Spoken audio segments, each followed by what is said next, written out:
अस्सलाम वालेकुम, मैं हूं वकार आलम और आप सब देख रहे हैं हिस्ट्री थिंक टैंक। 17 अगस्त 1990 मुल्क में हंगामी हालात के निफाज का ऐलान। असम्बलियां अवामी एतमाद से महरूम हो गई थी। हुकूमत आइन के तहत नहीं चलाई गई। चारों सूबाई असम्बलियां भी तोड़ दी गई। 2 गवर्नरों की तब्दीली हो जाती है। किसी को इंतखाबी अमल में रुकावट नहीं डालने दी जाएगी। सदर इसहाक खान का बयान।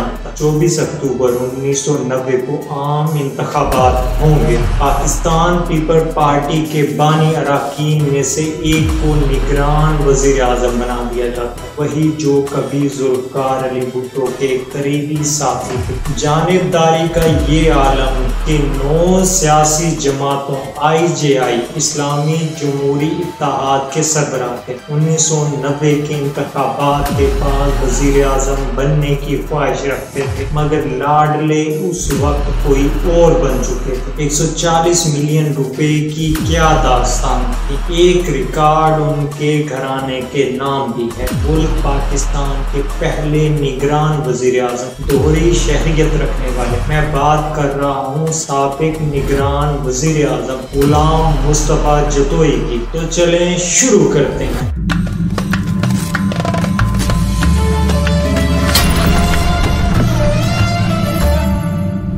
6 अगस्त 1990 आइन की 8वीं तरमीम का इस्तेमाल करके सदर इसहाक खान अपने सवाबदीद पर मुंतखब वजीर आजम बेनजीर भुट्टो की हुकूमत को बरतरफ कर देते हैं। तो अगले इंतखाबात से कबल एक निगरान हुकूमत कायम की गई, जिसके लिए आर्जी वजीर आजम के लिए गुलाम मुस्तफा जतोई का इंतखाब किया जाता है।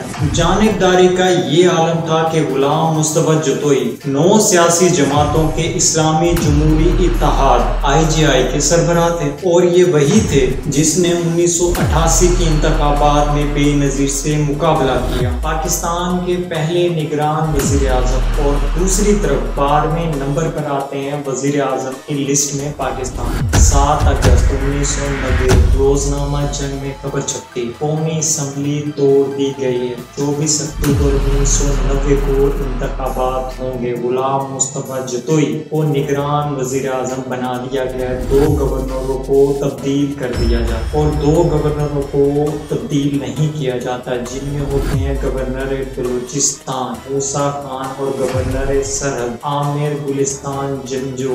अब जो तब्दील हुए वो ये थे टका खान, जो के पंजाब के गवर्नर थे, जिनको बेनजीर भुट्टो ने लगाए। उनकी जगह आते हैं मियां मोहम्मद अजहर, और गवर्नर सिंध फखरुद्दीन जी इब्राहिम। उनकी जगह मोहम्मद हारून नए गवर्नर लगाए गए। गुलाम मुस्तफा जतोई न्यू जतोई जिला नौशहरा फिरोज सिंध में पैदा हुए। 4 भाइयों में सबसे बड़े थे। उनके दादा खान बहादुर इमाम बख्श खान जतोई 1923, 1927 और 1931 में बम्बई कानून साज असम्बली के रुकन रहे थे। उस वक्त पूरे मौजूदा सूबा सिंध की नुमाइंदगी करने वाले सिर्फ 4 अरकान में से एक इमाम बख्श खान जतोई थे। मुस्तफा जतोई के वालिद गुलाम रसूल बख्श जतोई 1946 और फिर 1952 2 बार सिंध कानून साज असम्बली के रुकन रहे, जिसके बाद मगरबी पाकिस्तान में 1 यूनिट नाफिज कर दिया। मुस्तफा जतोई ने कराची ग्रामर स्कूल से तालीम हासिल की और सीनियर कैम्ब्रिज पास किया, और 1952 में बार एट लॉ के लिए इंग्लैंड चले गए, लेकिन वालिद की शदीद बीमारी की वजह से 1 साल के अंदर वतन वापस आना पड़ा। उसके बाद कुछ अरसे तक वो 2 करते रहे सियासत। 1956 में मगरबी पाकिस्तान की पहली सूबाई असम्बली के लिए मुंतखब हो, जबकि 1952 में जिला नवाब शाह के चेयरमैन डिस्ट्रिक्ट बोर्ड के तौर पर भी खिदमत अंजाम दे चुके। उस दौर में जनूबी एशिया में सबसे कम उम्र डिस्ट्रिक्ट बोर्ड के चेयरमैन होने का एजाज रखते हैं गुलाम मुस्तफा जतोई। गुलाम मुस्तफा जतोई और जुल्फकार अली भुट्टो 1967 में दीगर साथी सियासतदानों के साथ मिलकर पाकिस्तान पीपल पार्टी की बुनियाद रखते हैं। गुलाम मुस्तफा जतोई जनूबी सियासत में सरगर्म रहनुमा। वो जुल्फकार अली भुट्टो के साथ पाकिस्तान پیپل پارٹی کے بانی اراکین میں سے ایک۔ وہ 1979 میں بھٹو کی پھانسی تک بھٹو کے قریبی ساتھیوں میں سے ایک تھے۔ 1986 تک پاکستان پیپل پارٹی سے وابستہ رہے، جب انہوں نے ٹریکٹر کے نشان کے ساتھ اپنی پارٹی بنائی اور اپنی سیاسی جماعت کے ساتھ پاکستان کے سیاسی رہنماؤں میں سے ایک بن گئے۔ جتوئی 1962، 1965، 1970، 1989، 1990، 1993 اور 1997 میں پاکستان کی قومی اسمبلی کے رکن منتخب رہ چکے ہیں۔ 1973 اور 1970، 1973 اور 1977 میں سندھ کی صوبائی اسمبلی کے لیے بھی منتخب ہوئے ہیں۔ وزیر اعظم ذوالفقار علی بھٹو کی سربراہی میں وفاقی حکومت میں سیاسی امور، بندرگاہوں اور جہاز رانی یعنی شپنگ، مواصلات، پیٹرولیم اور ٹیلی کمیونیکیشن کے قلمدان بھی سنبھال چکے ہیں۔ 1973 میں وہ سندھ کے وزیر اعلیٰ منتخب ہوئے اور 1977 تک اس عہدے پر فائز رہتے ہیں۔ انہیں اس دور میں قیام پاکستان کے بعد سے سندھ کے سب سے طویل عرصے تک کا وزیر اعلیٰ رہنے کا اعزاز حاصل ہے۔ مارشل لا کے نفاذ، مارشل لا لگنے کے بعد جتوئی تحریک بحالی جمہوریت MRD movement for restoration of democracy سے وابستہ رہے اور 2 بار گرفتار ہوئے، 1983 1983 میں اور 1985 1985 میں، اور اسی کے بعد انہوں نے نیشنل پیپلز پارٹی NPP کی بنیاد رکھی۔ غلام مصطفیٰ جتوئی کی سربراہی میں شروع کی گئی NPP میں ملک بھر سے کئی سیاسی ہیوی ویٹ شامل کیے گئے۔ ان میں غلام مصطفیٰ کھر، حنیف رامے، حامد رضا گیلانی اور کمال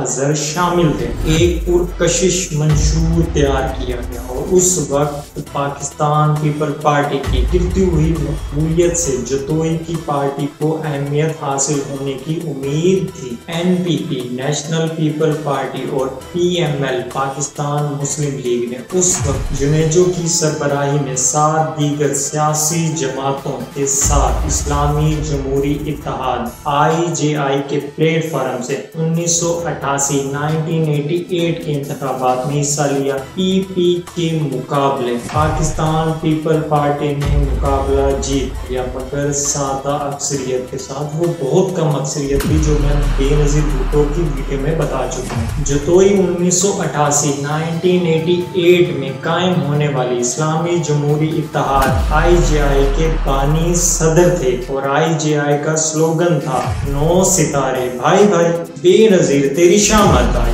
1989 میں کوٹ ادو سے ضمنی انتخابات میں رکن قومی اسمبلی منتخب ہوئے جتوئی۔ اس کے بعد 1989 میں قومی اسمبلی میں اپوزیشن کی مشترکہ جماعتوں کے رہنما منتخب ہوئے۔ جتوئی کو صدر غلام اسحاق خان کی طرف سے بدعنوانی اور نااہلی کے الزامات پر بے نظیر بھٹو کی حکومت کی برطرفی کے بعد نگران وزیر اعظم یعنی ملک پاکستان کا 12واں وزیر اعظم مقرر کیا گیا۔ 1990 کے انتخابات کے بعد جتوئی وزیر اعظم بننے کی خواہش رکھتے تھے، لیکن بھٹو مخالف سیاسی اتحاد بنانے والوں کے لیے اس وقت لاڈلے کوئی اور بن چکے، جو کہ تھے نواز شریف، جنہیں پنجاب کے وزارت اعلیٰ سے اٹھا کر پاکستان کا وزیر اعظم بنا دیا گیا اور جتوئی ہاتھ ملتے بطور نگران وزیر اعظم۔ ان کا کام تھا الیکشن کروانا اور اس کی نگرانی کرنا، اور یہ انتخابات بنیادی طور پر پیپلز ڈیموکریٹک الائنس PDA بے نظیر بھٹو کی جماعت، پاکستان پیپل پارٹی کی قیادت میں 4 جماعتی اتحاد اور اسلامی جمہوری اتحاد IJI جو کہ 9 جماعتی اتحاد تھا ان کے درمیان تھا۔ برطرفی کے بعد بے نظیر بھٹو کی जमात पाकिस्तान पीपल पार्टी अभी भी काफी मकबूल जमात थी। पाकिस्तान पीपल पार्टी मुखालिफ कुव्वतों में ये खदशा मौजूद था कि वो दोबारा मुंतखब हो सकती हैं। एक तरफ इसाक खान एस्टेब्लिशमेंट की मदद से नताइज IJI के हक में लाने के लिए मुतअद्दिद इक़दामात कर रहे थे, जिनमें से एक IJI के चेयरमैन गुलाम मुस्तफ़ा जतोई को निगरान वज़ीर-ए-आज़म बनाना शामिल था। ये सब कोशिशों के बावजूद पाकिस्तान पीपल पार्टी रिपोर्ट्स और राय आमा के जायज़ों में आगे रही।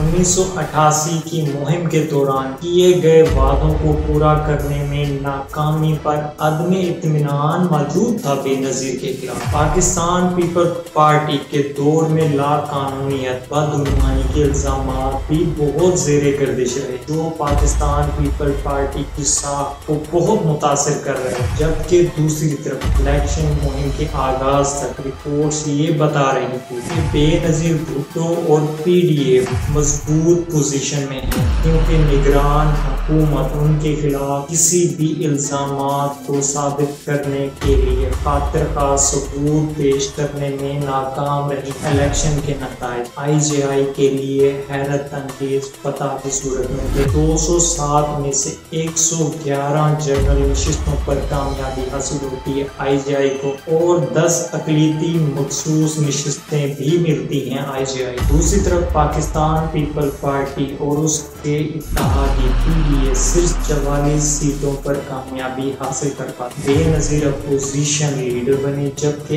IJI ने हुकूमत संभाली। वोटों की तादाद की तरफ जाएं तो वोट कुछ इस तरह हासिल हुए थे। IJI का वोट बैंक था 79,08,492 यानी 79,08,492 वोट मिलते हैं IJI को, और 106 सीटों पर कामयाबी हासिल। और PDA का वोट बैंक था 77,96,238 यानी 77,96,238 और सीटें मिलती हैं सिर्फ 44। सिर्फ 1 लाख वोट की बढ़तरी मिलती है IJI को, मगर सीट्स डबल से भी ज्यादा। अब ये बात आप भी जान गए होंगे कि हल्का बंदियों में मार पड़ती है PDA को। पाकिस्तान पीपल पार्टी और PDA का वोट IJI के वोट के बराबर ही था, मगर बहुत ज्यादा फैला हुआ था, जबकि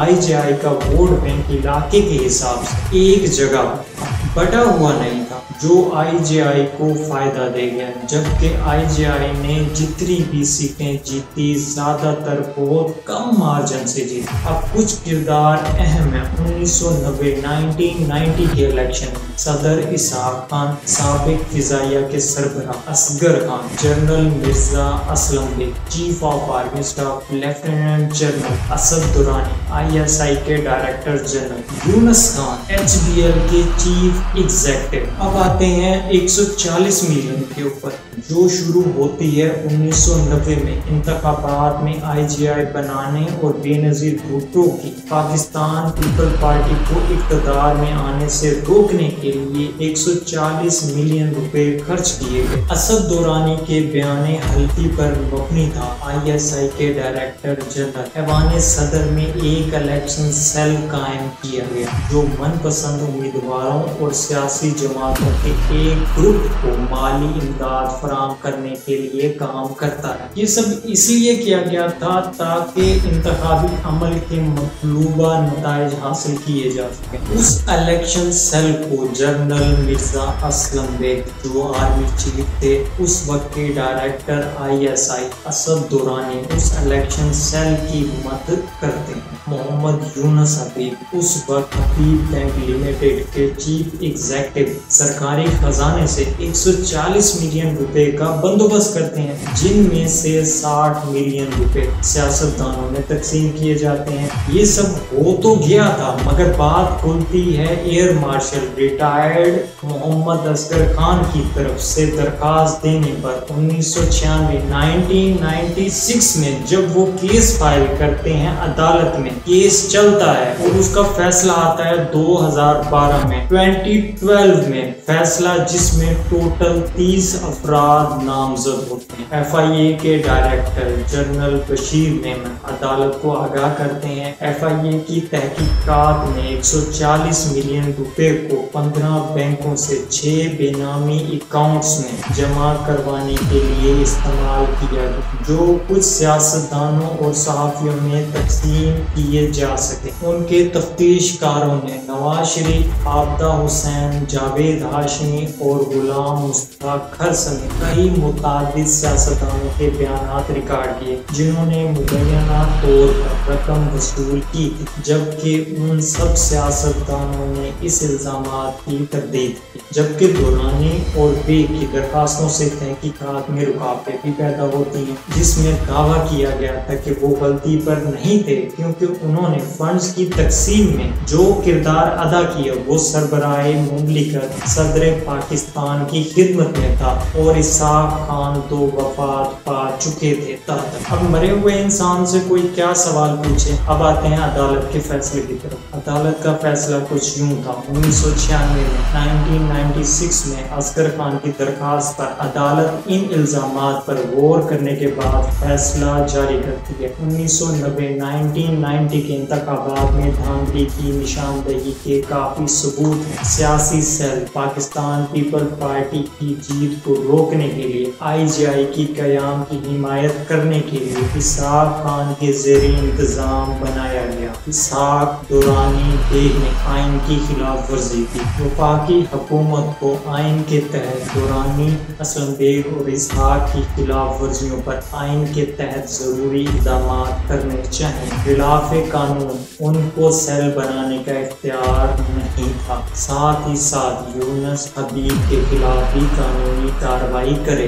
اس وقت کے صدر بیگ اور درانی کی جانب سے سیاستدانوں میں غیر قانونی طور پر تقسیم کی گئی رقم واپس لے کر اس پر جمع شدہ سود کے ساتھ حبیب بینک میں جمع کروائی جائے اور رقم وصول کرنے والے سیاستدانوں کے خلاف قانونی کارروائی کی جائے۔ ایف آئی اے کو اگر کسی کے خلاف ثبوت ملیں تو ان کے خلاف کارروائی کی جائے۔ کتنی کارروائی ہوئی تھی کہ آپ جانتے ہیں۔ باقی نگران وزیر اعظم نے کتنے صاف الیکشن کروائے آپ جان ہی گئے ہوں گے۔ اے این پی عوامی نیشنل پارٹی نے 1993 کے انتخابات میں حصہ لیا، جو بعد میں پاکستان پیپل پارٹی کے صدر فاروق خان لغاری کے ذریعے 1996 میں حکومتوں کی برطرفی تک اتحادی پارٹی کے طور پر بے نظیر بھٹو کی حکومت میں شامل رہے، یعنی اے این پی 1993 کے بعد پاکستان پیپل پارٹی کی اتحادی بن جاتی۔ جتوئی 2022 کے انتخابات میں نیشنل الائنس نامی ایک